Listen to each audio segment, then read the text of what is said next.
Mukherjee ji, the founder of the Bharatiya Jansan, and in a way, a leader whom all of us in government, Prime Minister Narendra Modi ji, Nirmala ji, all of us look up to for having truly given the message of unity and integrity of the country. He spoke about one nation, having one constitution, having one prime minister, having one set of laws. I think Prime Minister Narendra Modi, the Home Minister Shri Amit Shah ji, all of them have fulfilled his deep desire, his vision, and something for which he sacrificed his life when we were able to abrogate Article 370 and 35A 3 years ago. In that spirit of one nation, Nirmala ji has been able to successfully navigate GST as one nation, one tax. Today we have one nation, one identity, Aadhaar. We have one nation, one ration card, where you can use your biometric, which is your ration card, anywhere in the country to get rations. We are looking at several initiatives which have transformed India through bringing together all the states, the central government, and the 135 crore Indians on one platform. Efforts for Sabka Prayas, get everybody along, take everybody along, and therefore leading to Sabka Vishwas. That's what the people of India want. They trust today that the government led by Prime Minister Modi will always help ease in living, ease in their day-to-day lives, ease in their business, encourage entrepreneurship, protect small businesses. And I believe the fact that we are today also celebrating 5 years of completion of GST, coinciding with the release of the BRAP 2020 award winners through the assessment of states and union territories, also augurs well, because GST has been one of those game-changing decisions which has helped ease of doing business in India, recognized both in India and worldwide to be one of the most important changes, one of the most transformative decisions ever taken in India's economic history, bringing on one platform all the states, all the union territories, and truly implementing GST, one nation, one tax, in the spirit of ease of doing business is a matter of pride for this government, for Prime Minister Modi, and for all his colleagues.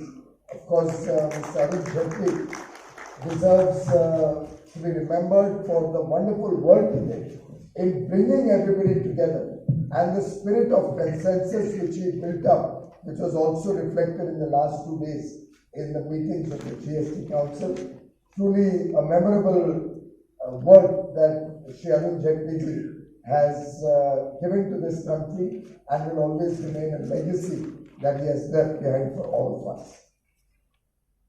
We have also entered the 70th year of Shri Shyama Prasad Mukherjee's death anniversary. 23rd June, the day we moved into Vanijya Bhavan, the new Commerce and Industry office, was his death anniversary. And he was India's first industry minister, by the way, and laid the foundation or reflected the vision for a modern, for a progressive, forward-looking industrial ecosystem in the country. And I think it's truly a year, all of us in the industry department, remembering the vision of e-commerce ecosystem. Another very important decision is for cut and polished diamonds, which has been very widely accepted, recognized, and welcomed by the gem and jewelry business. There was an inversion in rate which has been right-sized by an increase from 0.25% to 1.5%. I think this is a very, very important decision which will again give a big boost to the sector. Both of these decisions are going to increase job opportunities, increase work opportunities, increase entrepreneurial opportunities in a big way. And on behalf of all the stakeholders of these sectors, amongst others, I would like to extend my thanks to the Honorable Finance Minister for these decisions. Well, the Business Reform Action Plan is clearly a baby of the Honorable Finance Minister when she was handling commerce and industry. I remember in 2014 when Honorable Prime Minister gave a thrust to ease of doing business.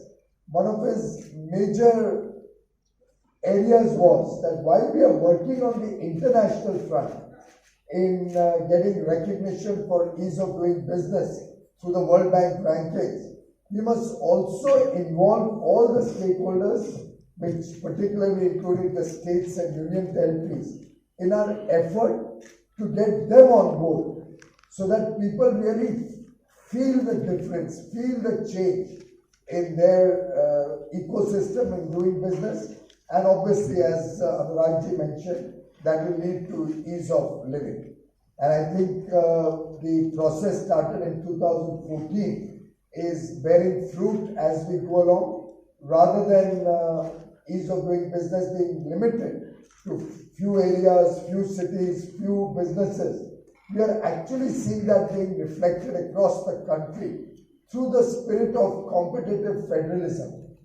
Also the spirit of collaboration, where with the central government, states are collaborating to make it easier for their business persons, but also working in a spirit of competition, which is why we rank different states for the work that they've done, for the enablers, for the effort to make it easier to do business, and for the outcomes that we collect as feedback while ranking different states. From the media, distinguished guests, truly delighted to have Honorable Finance Minister amidst us today, fresh from the very successful GST Council meeting over the last 2 days.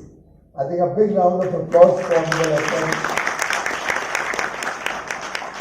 some very important game-changing decisions taken over the last 2 days, both in terms of correcting inversion, in terms of clarifying several issues, in terms of making it easier in the implementation of GST, and of course, making sure that evaders are taken to task.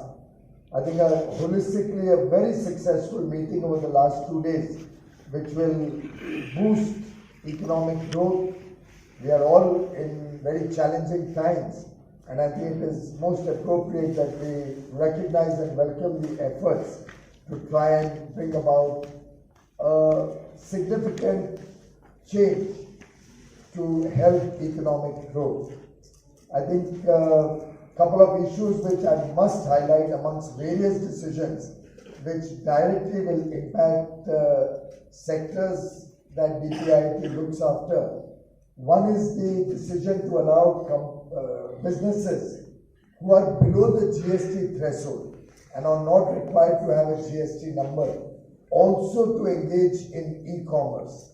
I think that's a very, very major, big decision which will help the e-commerce ecosystem, but more importantly, help small businesses benefit from the growing e-commerce business in the country. One big advantage of that is also for the handicrafts and handloom sector and the small textile sector. Another big advantage is the small retailers who are very keen to engage with e-commerce, and given the fact that the Government of India is already actively working on the Open Network for Digital Commerce, ONDC network, which will allow different platforms to talk to each other, to engage with each other, and give consumer wider choice in purchasing of goods and services. I think this decision of the GST Council under Honorable Finance Minister will be a game changer for the success of ONDC and to bring the small retailers